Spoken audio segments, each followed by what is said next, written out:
New tonight at 6, downtown Louisville was tragically home to one of the nation's first mass shootings 33 years ago, when the term mass shooting wasn't even being used in our country yet. Today, former Louisville Mayor Jerry Abramson met me at the site of the now closed Standard Reviewer Company to talk about how we move ahead now and what hasn't changed since 1989.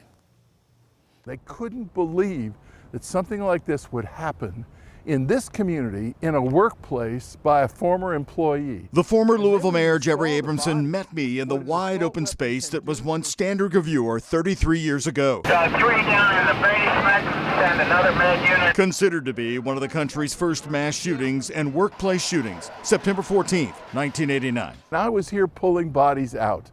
I saw what an AK-47, that's an assault weapon that was used in Vietnam, can do to a body. The mayor that day helped EMS crews on the scene at the printing plant. People just scratched their heads saying, this is America. How could that happen? Joseph Westbecker, an employee who was on disability for mental illness, had suddenly showed up with an AK-47 and other weapons. 8 workers killed, 12 injured. Businesses, factories, they were trying to come to grips with what do you do in the future when you have an employee who just isn't making it? How do you fire them? How do you let them go? How do you make sure that it's a safe situation? In 1994, America passed an assault weapons ban, but it had a sunset provision ending 10 years later, something that infuriates Abramson. We had a significant decrease in the number of mass shootings, and then it sunset and sales were available once again.